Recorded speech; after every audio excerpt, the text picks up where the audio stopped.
Okay, welcome everyone to the third session of 2023's Purpose and Profit. We are so excited to have all of you here with us today for another exciting session.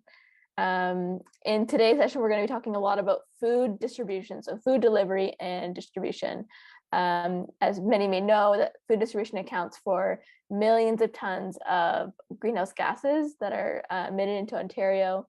And a lot of food entrepreneurs are implementing novel solutions that are better for the planet and also reduce air pollution and energy use for distribution, while also maintaining a profitable business. So we're really excited to have two speakers with us today to speak about the different things that they've implemented in their own journeys that have contributed to reducing emissions, but also contributed to their profitability.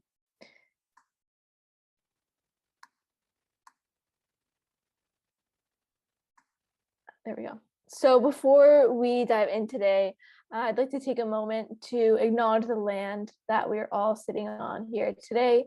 It is such a privilege that we're all able to communicate this way and to have presence here. So I personally am from near the Oshawa area, which is the traditional territory of the Schuylkill Island First Nations. And I'm so grateful to be able to call in from here today, and not only to be in this physical area, but by communicating with you all through Zoom and using the internet, all of the resources that our computers, our internet, our lights, the resources that come together to make these devices and the internet and all of our resources, they often come from traditional lands around the world. So recognizing how privileged we are not only to be on the physical land, but share this virtual space with all of you here today.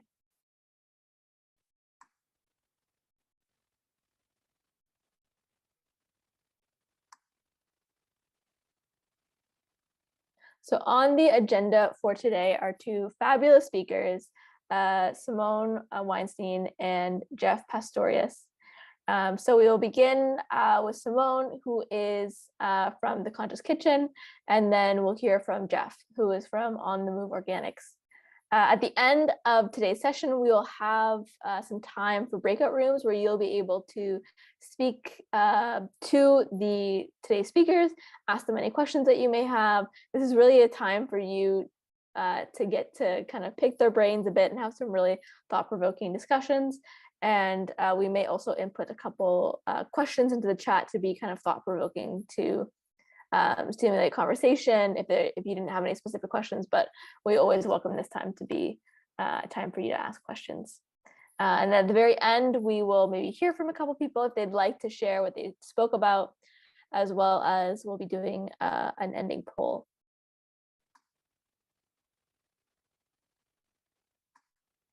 So we will go ahead and get started with Simone. My screen isn't showing properly. So Simone's background is that she is a bookkeeper and financial coach for food and farm businesses. They have worked with close to 100 food and farm businesses over 5+ years, doing everything from financial planning to operational assessment. So a lot of background there. They're the co-owner of The Conscious Kitchen, which is a zero-waste organic prepared meal subscription service with their partner Simone. Simone's passion is helping their passion is to help people gain confidence and clarity in their finances to grow their business profitably and sustainably. They live on a 5-acre farm property in the Grey County with Celeste and their 2 dogs and 3 pot-bellied pigs. I love that fact.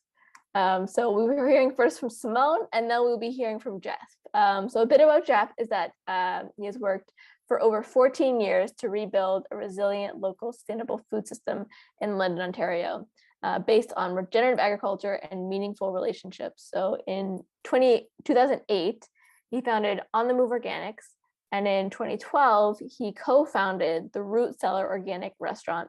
And both businesses prioritize ethically and transparently resourced sustainable food a low waste approach to food business, and local food literacy. So he's got his hand in many pies. He's also one of the founding members of both London Brewing Cooperative, which is a craft brewery that recently gained its organic certification, and Lola Bees, like LOLA Bees. Both organizations focus on organic and natural practices and the support of local food systems. He is best known for his big bike deliveries around Old East Village, where he delivered customer goods by bicycle and therefore reducing the organization's carbon emissions even further. Jeff lives in the Old East Village with his partner Ellie and their 3 little kids and very energetic dog. So we are so excited to bring to you these 2 speakers, and I'll go ahead and let Simone speak. Simone, do you want to share your slides, or would you like me to share them? I can share them. Okay, perfect. I need access to screen sharing, and then I can do that. Perfect. Yeah, hi everyone. I always like throwing in the facts about the pigs. that's my interesting fact about me. Yeah. Okay, perfect. You can see my slides. All right. So yeah, hi, it's great to be here. Thanks, Dee and Jessica for Finance for having me speak. So again, today I'll be speaking about the direct-to-consumer distribution model that we use at The Conscious Kitchen. I'll share a bit about our story and how, in a way, we kind of fell into the distribution model versus retail a little bit by luck, as I feel it tends to happen with a lot of businesses.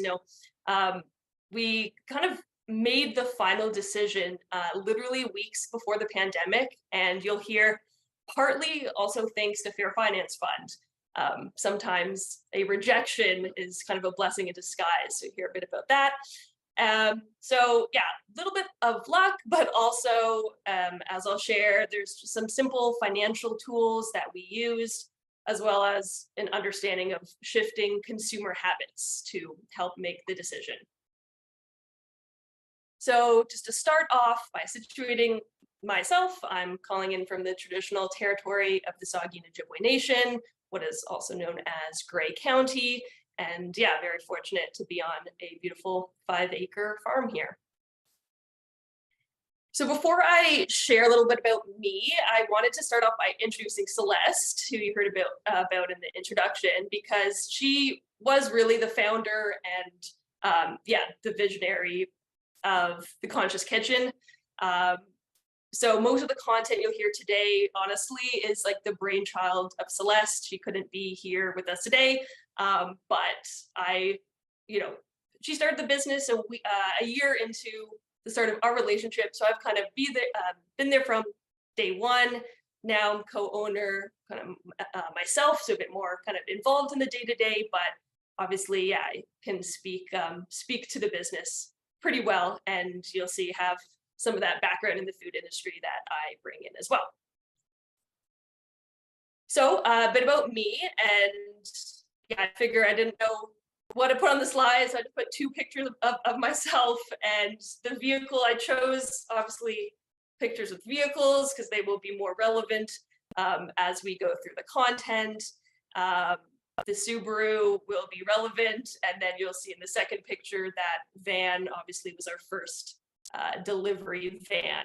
It kind of has seen better days, but that's what we were using our first few years. So a bit about me.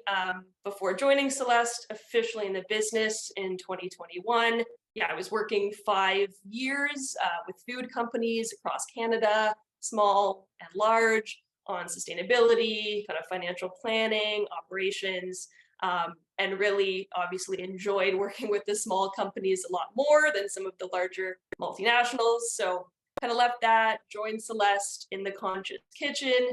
To be honest, part of that reason was because we moved rurally and we were trying to find a delivery driver out here to do, it was at the time 2 days of delivery. And to be honest, it was really hard to find a delivery driver in such a rural area. So part of it was I stepped in to kind of fill in some of that role, as well as kind of start slow growing, which mentioned, but to help other food companies with bookkeeping and kind of financials. So combining some of those skills.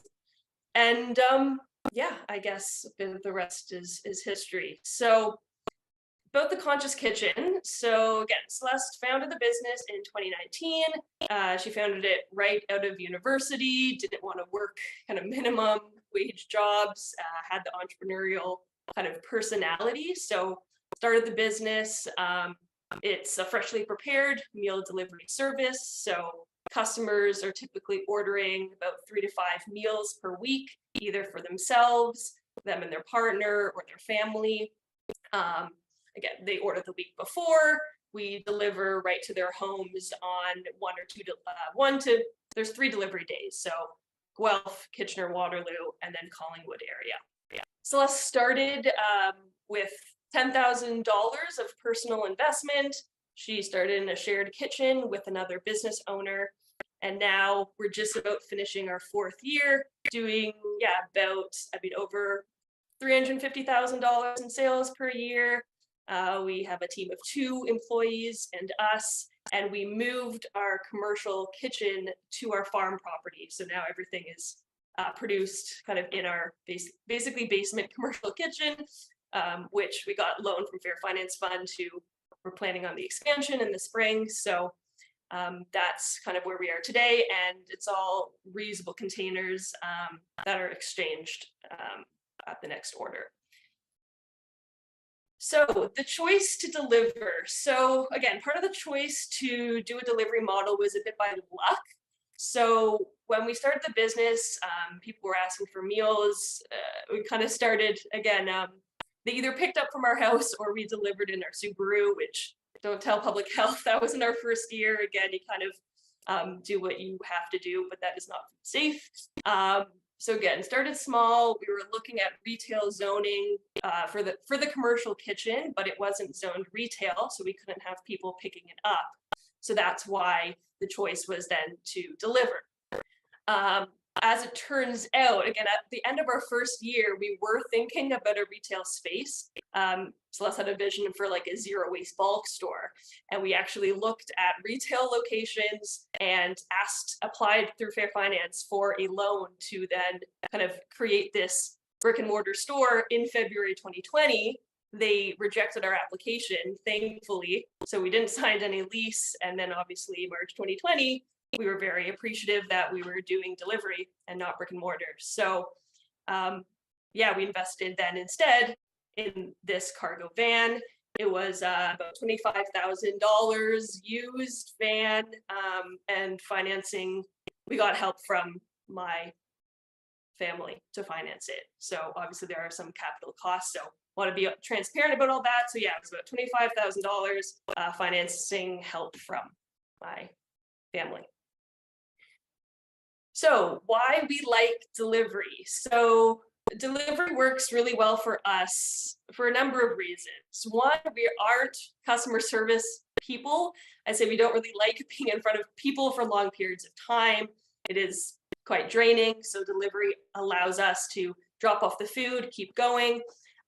Some people might not understand that actually we still do have like really good relationships with our customers, either a quick at the door or via email. I think we still feel very connected to them.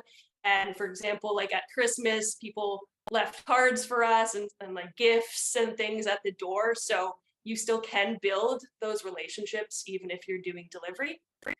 It allows us to create our own hours. So there's a delivery window, but we aren't tied to specific open hours. So if we're running a bit late, they don't really mind because we're dropping it at their house. The convenience factor means that, they don't really mind that. Speaking of, the environmental side of the long supply chains, but also eating into margins, like we don't have to pay distributors or retailers because we are both those things. So typically, again, that eats into your profit when you're having to pay other people for those services. So we get to keep, that margin. And I'll mention after kind of how we did the calculations to make sure it's still kind of was cost effective to do those things. We avoid those retail overhead costs. So again, commercial retail space can be quite expensive, especially in high traffic areas, downtown, things like that. So having a commercial kitchen rurally, I mean, on our farm is obviously really, keeps costs down. And so we were able to save on rent, and then, could kind of redirect that to van costs. And it allowed us to focus on local. So from the environmental piece, we can offer the convenience of local food to our customers. I think, again, we kind of notice consumer habits. Not everyone has the time to, let's say, go to farmers market. So how can you still bring local food and make it as convenient as possible, and kind of replace services like HelloFresh or things like that. So again, the convenience factor allows us to kind of ask for, let's say, the prices we need to cover the quality of like the local and organic ingredients. So I wanted to note 2 notes of caution when it comes to a direct-to-consumer delivery model. So there's 2 kind of major like make or break factors. And again, this model doesn't necessarily always work for these 2 reasons. So one is the efficiency of the route. So the efficiency is key because we've seen, honestly, this not work in areas that are more rural. So when customers are really far away, there's only so many hours in a day, there's only so much product you can deliver. And so it gets, again, just really expensive, and maybe, again, the numbers don't, like the math doesn't math, as they say. So you want to maximize your time on the road and then not have to do more trips than necessary. So what we had to do was, again, lots of calculations and try to focus on medium-sized cities. That's, again, where we found like the sweet spot was something like Guelph or Kitchener, Waterloo, Collingwood, where once we get there, because we do have to drive a bit to commute in, everyone is basically like 3 minutes away from one another. Our customers are like on average, 3 to 5 minutes away. So we can hit a lot of customers, a lot of houses in an 8-hour day. Versus, let's say, rurally, you're probably looking at, houses might be 20, 30 minutes away from one another. So there's only, a certain amount of customers you can reach in a day. So I'd say efficiency of route is really important. And maybe thinking about the city that you're in, and would probably say medium-sized cities, would be the ideal kind of size market. Toronto kind of scares me, right? I feel like Toronto's its own beast because of like condos and things like that. But obviously people are pretty close together there too. But so thinking of the efficiency of the route. And then the revenue capacity of the vehicle. So what that kind of means is, at full capacity and with the product you're delivering, what is the maximum revenue you could achieve with one trip? So why that's important, because the product that you're delivering and how profitable it is really makes a difference with delivery. So there's only a certain amount you can put in that vehicle. So how much can you make on that route? So I remember talking to someone, and he kind of described it in this way. He says, you want to be delivering like micro trips instead of loaves of bread. And why they say that is, again, from a distribution perspective, you can fit a lot of microchips in a van and you can sell them for more versus, how many loaves of bread you can physically fit into a van. So again, as an example, like, again, you could fit, let's say, and again, I'll just use an example to illustrate. Let's say it's 5,000 microchips. You're selling them for $50. That delivery trip in your van, is worth $250,000 of revenue. Whereas that same van, you can only fit maybe, 1,000 loaves of bread because they're a lot bigger. You can only sell them for $6. So that's a delivery trip only worth $6,000. So it really depends what you're selling, what you can price it for. That makes a difference when you're looking at the profitability of distribution. So for us, the profitability of our business and our food. So I guess, breaking down the costs of our van today. We have a new van. I'll show a picture in a few slides, but payments are $1,100 a month. It's like a nice new van. Insurance is $450 a month. Gas is around $800 a month. So that's distribution costs around $2,500 per month. So then we had to do calculations to figure out, again, how much can we fit in that van? The max capacity, what can we sell that average? Because we have bags like you saw, so how many bags can fit? What's the average order size of the bag? And then, what's our margin on that? And that would be like our kind of gross margin. So if we can fit 30 orders per day, let's say that's 100 orders per week, 400 per month, average value $75 at 60% margin, because our ingredients cost the other 40%. We can then, our gross margin on sales for the month is $18,000. So a $2,500 cost of distribution isn't that bad. It's like, that's distribution costs of like 14%. And as a comparison, if you're, let's say, asking someone else to distribute, that they typically ask for like 25 to 30%. They're asking for like a larger cut. So again, that calculation can help you see if it's kind of, again, worth it and if it all balances. And so again, we were kind of on track to meet some of those sales numbers, right? So it wasn't full yet, but we were kind of on track. So we knew we could make it work. I'm close to the end. I think I'm kind of at 20 minutes. So hopefully that's all right. Okay. So some tools to help. Cash flow planning. So we have this cash flow template. It's really dynamic that we're always using and updating to project sales, estimate expenses, things like that. So we love our kind of this dynamic cash flow template we have in Google Sheets, and that's really helpful, again, to project out and see, run different calculations. Capacity calculations, again, if you're considering this model, looking at how much you could possibly fit in that vehicle, and then your return on investment for the vehicle. So depending on how much payments are or capital costs, how soon you can pay it back with your sales and margins. And then ratio, I guess just generally looking at the ratio, like the ratio of your business. So again, I think a big ratio to really look at in the food space is margins, because typically the food farm industry has tight margins. And so making sure, again, your margins can account for all your other costs, including, your van expenses and things like that as well, distribution costs and percentages, retail, and then profitability. All those ratios are helpful when making these decisions. So I guess to kind of almost close things up or wrap things up,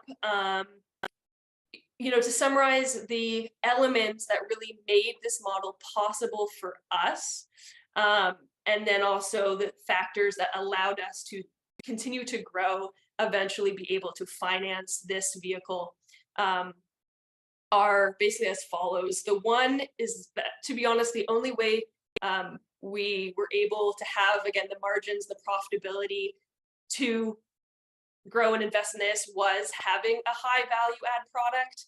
So having meals where, the prices and are, I guess, around, I think it's around $12, $13 a meal. People are ordering, a large number of meals.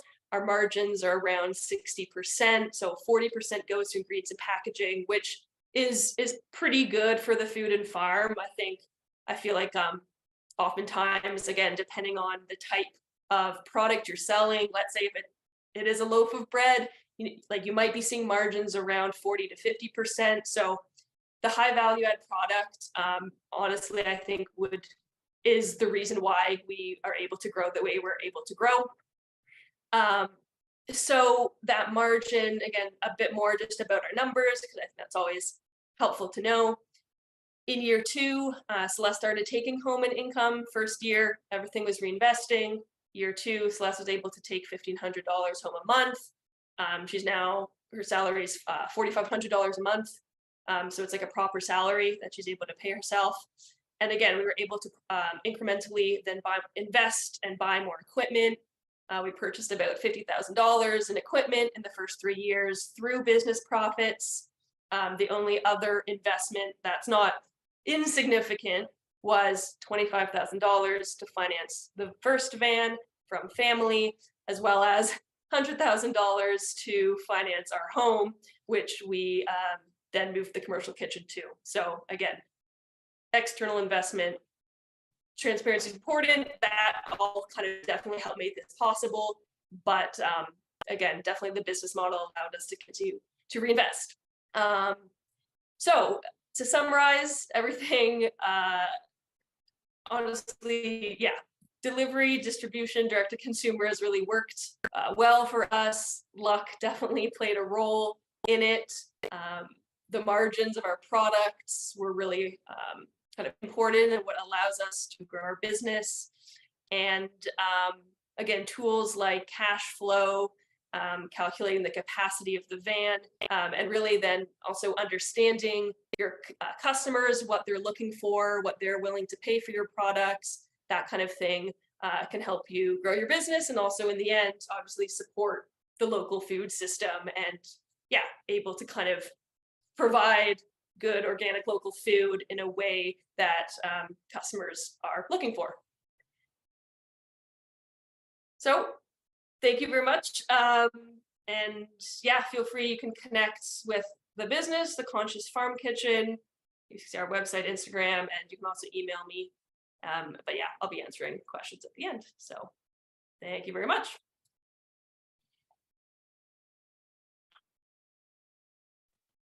Amazing. Thank you so much, Simone.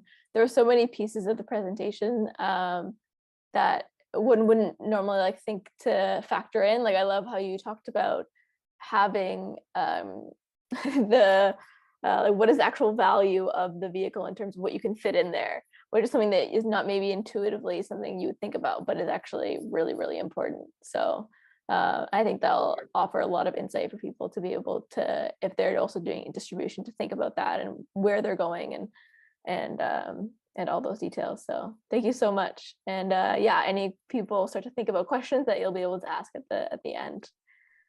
Amazing. So I will now hand it off to Jeff.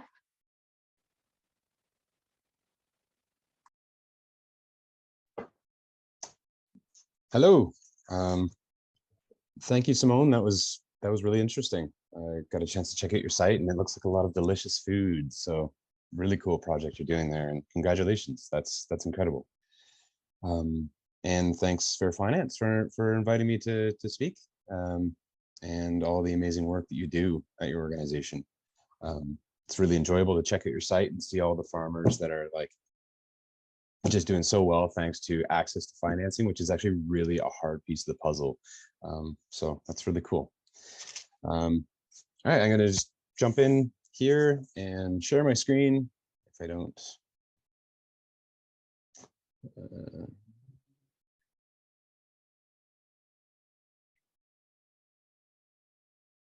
can you see that?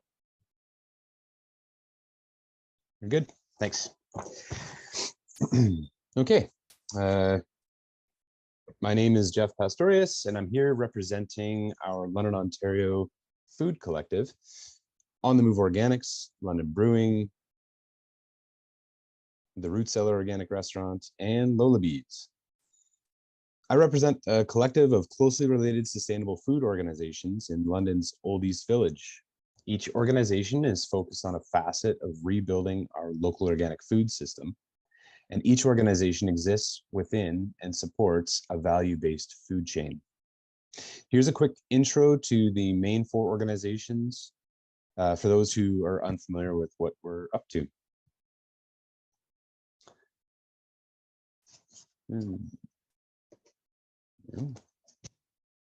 On the Move Organics, established in 2008.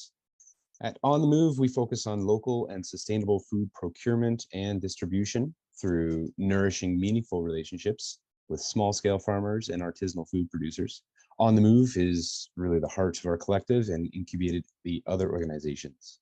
I founded On the Move Organics on a shoestring in 2008 in the spare bedroom of my apartment after graduating here on university.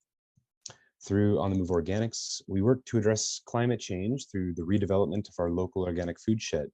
By pursuing procurement and distribution solutions, we provide an alternative to our wasteful and hydrocarbon intensive conventional food system.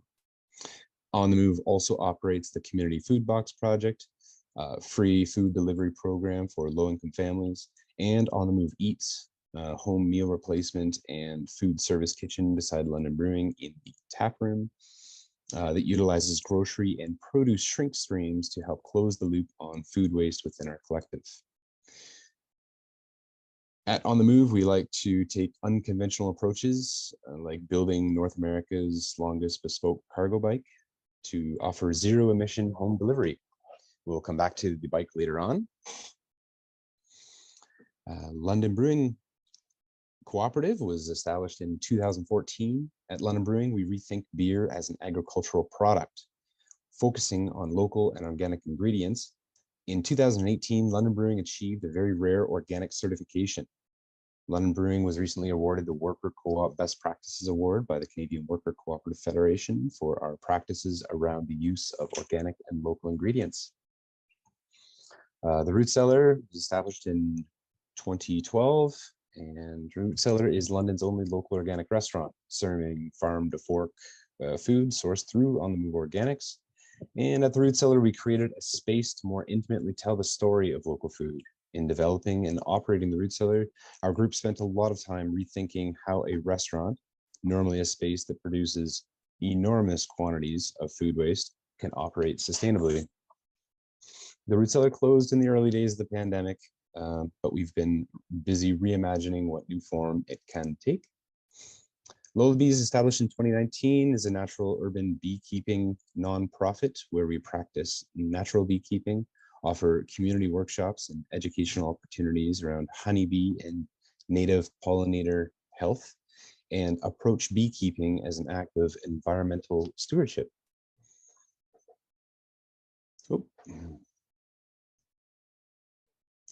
All of our projects within the collective operate on a triple bottom line approach to business. And so we are extremely focused on how we can develop regenerative business practices and push the envelope on sustainable approaches to food distribution.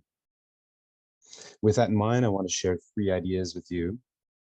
Integrating pedal power, using route optimization technology, and sharing resources within a food hub.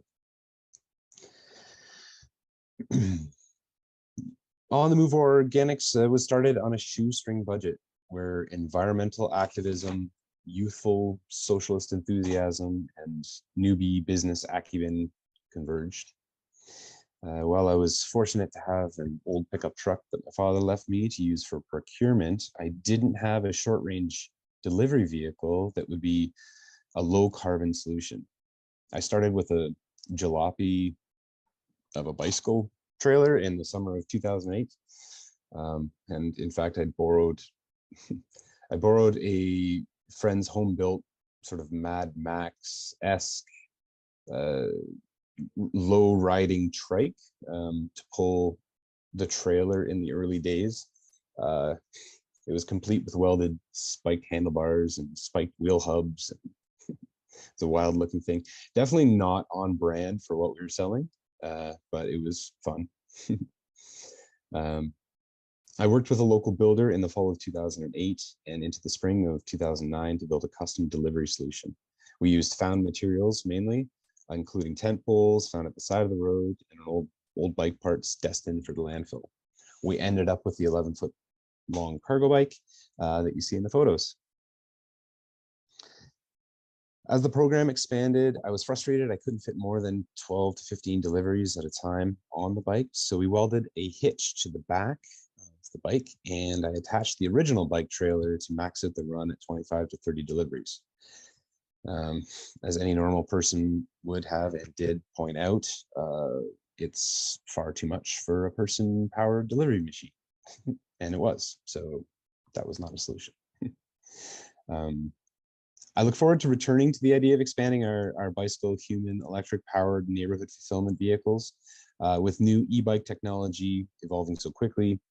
I believe there's a viable triple bottom line solution available not too long from now.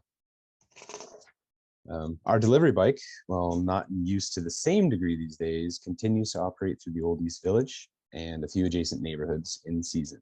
It's the favorite part of my work week, but most importantly, my children think it's cool. So I just want to move on to route optimization tech. There are lots of options these days, but I'm sure most of you are familiar with how organic box programs or home delivered CSA programs work. Orders are taken in volume in advance and are delivered on specific delivery days based on geographic location to ensure efficient production and delivery processes. Similar to what we heard from Simone earlier, how they would be operating their intake process, collecting those orders, and then optimizing their routes for those specific urban centers. So this serves as an incredibly low carbon way for a household to procure their food requirements. I should mention that the service model is in sharp contrast to the Instacart model that is very popular today. This model uses a personal shopper to walk the aisles of the grocery store for you and then deliver your personal order individually to your home. This is highly inefficient and incredibly carbon intensive, and more so than just driving your own vehicle to the store on your own in many instances. In the early days, I used literally a laminated map and wet erase marker to plot the delivery routes. It was tedious, but really the only way to ensure efficient route optimization for a delivery service. Many folks wanted to use Siri for help with directions as they went. However, at that time, the mapping infrastructure was not nearly what it is today. And inevitably, it would end up adding distance and time to the route. And in a sustainability perspective, that means adding more carbon.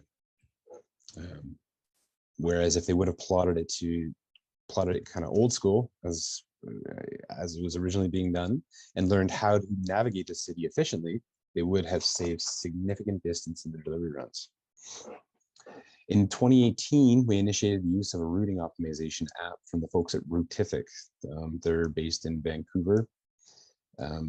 They, I think, were founded in 2014, but it wasn't until about 2017 that it really started to, I think, in my opinion, come together. Routific significantly increased our efficiency on our delivery routes by interfacing with the Google Maps API. This offered us real-time traffic conditions and adjusted our routing directions as the route progressed. So this is extremely important in urban centers where you're dealing with high traffic conditions, especially in delivery windows of your peak traffic environment. In a city of 400,000 like London, you have an accident that is around the corner you're not aware of. If you don't know of it, it can add 5 minutes to your delivery run. When you're trying to cram, 50 deliveries into one vehicle and trying to accomplish that in 8 hours, having a glitch of 2 to 3 minutes per delivery can run you over time by hours. So it's really high priority to increase your efficiency. And the route optimization also allows for real-time route changes. So this offered those conditional changes, which is very helpful. So thanks to our newly enhanced efficiency in delivery execution, we were able to increase our programming and add more products to our routes from our sister operations. In addition to the On the Move Organics regular operations, we are now delivering the Community Food Box Project monthly, Four City Botanicals direct to consumer and business to business distribution, as well as many London Brewing products. Needless to say, the more you fill a delivery vehicle, as was mentioned earlier, the greenhouse gas emissions footprint of each delivery is reduced. So you can actually break that down to a calculus of each delivery. And then if you have the time and resources, you can break that down to an individual item. And someday we strive to get there where we can do that real time. Routing optimization software like Routific has been game-changing for small businesses who offer delivery services. So if you are starting out in delivery service in an urban center, I strongly recommend you consider it, but not before you do it old school with the map, because that'll really show you the true value of understanding where you're going when driving around. Measuring the impact of what we do, often in the triple bottom line arena, it's the social and environmental impacts that are not as easy, less convenient, require more sort of interpretation, I guess, to offer clean, direct metrics to show the progress of your projects. And we've got a great organization here in London, London Environmental Network, and a subsect of that is the GEL, which is Green Economy London. We worked with them. This is a quick sort of interlude on measuring the impact. Telling this story also is a major component of being able to justify the fiscal metrics of your triple bottom line. So your social and environmental impacts, if you aren't communicating them, or if you aren't tracking them, they, in the general public's mind, aren't necessarily happening. And if you aren't communicating them, then they aren't necessarily understanding the breadth or depth, extent of what you're accomplishing and what you're doing. So that's a very important part of the puzzle if you're considering moving forward with more environmental stewardship with your distribution plans. Yeah, and so working with Green Economy London, we crunched the numbers to measure the impact of the route optimization program. We were pretty shocked to learn that for the average customer, ordering their groceries through our program meant reducing their grocery shopping carbon footprint by 85%. We knew it was good, but we had no idea it was that substantial. We look forward to doing that again in the near future. So tell the story. It's super important. That's a part of that narrative. So, you know, everyone is familiar probably on this call more than I am. The importance of social feeds and social media and communicating your narrative through them, and learning how to tell the story and articulate the details of what it is you're accomplishing through your environmental and social bottom lines. I think it's coming easier for newly founded entrepreneurs because it's a part of the general sort of DNA baked into the philosophy of a cooperative business. But it's very important to tell the story. So the next part, I guess, would be really focusing in on the Botanical Cruiser Food Hub, our food hub. What we built through the group of businesses allowed for the expansion of our triple bottom line approach to local food sovereignty. In 2016, On the Move Organics and London Brewery moved our operations to a new location at 521 Berwick Place. We intentionally limited our search to a search for a new space within a few kilometers of the root cellar and the Western Fair market. At that time, On the Move was a vendor on the main floor, produce vendor on the main floor, and we had a juice bar upstairs. A part of the goal of our local food collective was to reduce our carbon footprint as much as possible, and simply operating our businesses within very close proximity to each other was a sure way to do this. We extended this logic to our living spaces. Most of us in the early days lived in the neighborhood as well, not only because we liked the Oldies Village, but because we preferred to spend our time building business, building the project, working on the initiatives, than spending our whole day commuting, or a good chunk of our day commuting, which is so common today. And the commute time, but also footprint is pretty substantial. When we first looked at the building, we never thought we could actually use all of that space. 1 year later, the same building was still available, and we decided to take the leap. A little known fact, kind of a weird EV side thing about the facility is it's legally called the Botanical Cruiser, which is an homage to Battlestar Galactica's Dome ships, for any of you sci-fi folks out there. Battlestar Galactica, basically their dome ship that produced the food for their fleet. So the Botanical Cruiser, it also sounded nice, was born. It was occupied to help us increase our security of tenure. Anyone renting space or having access to limited space understands how precarious running a business, starting a business, operating a business generally in a rental unit or rental space is precarious, especially if you don't have trust, good working relationship with the landowner, that sort of thing. So that was a high priority of this move and the development of this food hub. And it was also to shelter and incubate the new food initiatives that we were creating. It has been instrumental to help new ideas and projects develop and grow. We've made many sustainable investments into the building, including air curtains on the shipping receiving bay door, public access doors to the tap room. We recently completed and opened On the Move Eats, which is a local comfort food commissary and food service kitchen. While significantly more expensive to operate, we intentionally designed it as an entirely electric kitchen. This decision will have dramatic impacts on the reduction of our CO2 emissions from this new development.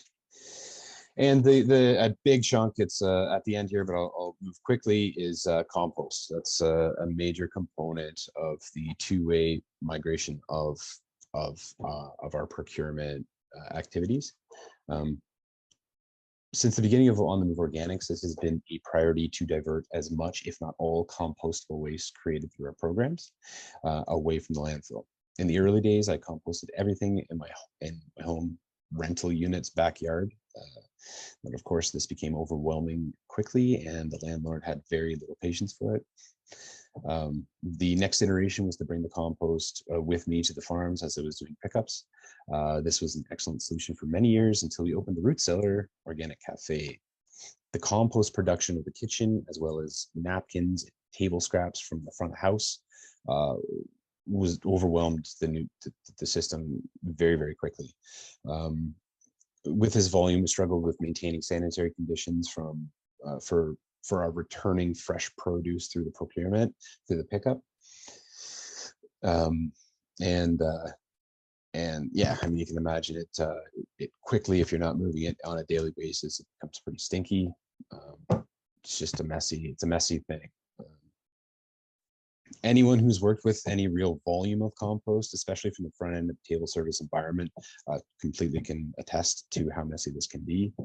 Not only had it become too complicated to execute the clean organization and removal process, it was now dramatically affecting our bottom line. There was a substantial amount of labor and energy going into cleaning and sanitization, and just the process was very inefficient, and it was just very hard to run. And then to compound that, the additional exciting development in 2014 when he incubated London Brewing in the Root Cellar. Breweries create a significant volume of compost through their spent grains. So we needed a compost removal solution immediately. At that time, there was very little infrastructure, no commercial services really offering compost removal at any sort of reasonable rate, or the removal in a responsible method. Like, one organization was incinerating it, which we couldn't believe really was a thing. So it was just weird. We were on our own. We opted on teaming up with local producers who were capable of committing to a pickup routine and had the necessary equipment to pick up the valuable substance and take it back to their land.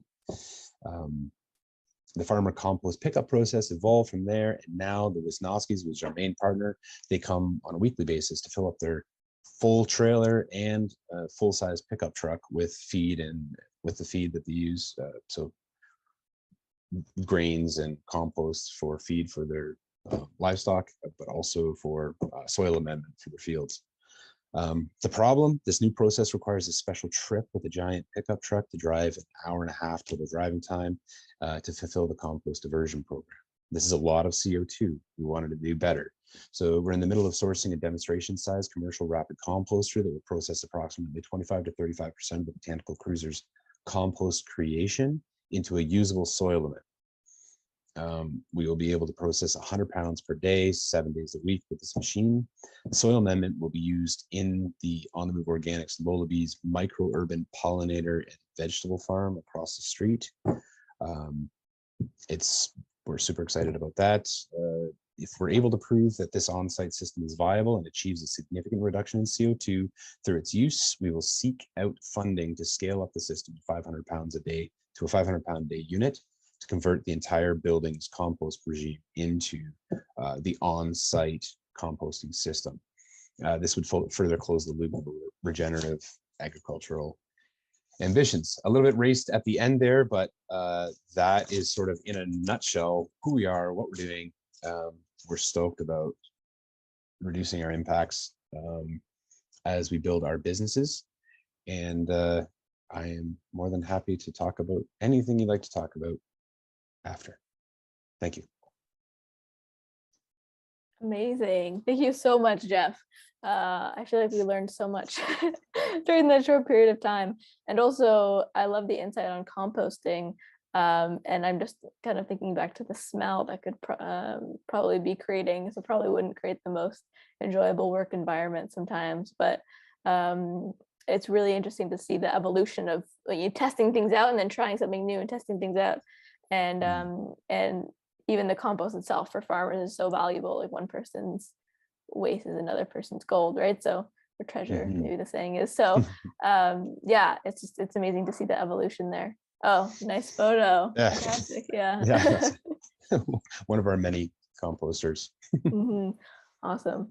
All of our partners and funders, which we always want to acknowledge in our presentations, who without we would not be here today. So grateful for all of their support. And just a last slide that will have all of our contact information. So if you have any questions about today's session or anything that we do at the fund or about any of the speakers, we are happy to answer any questions that you have. So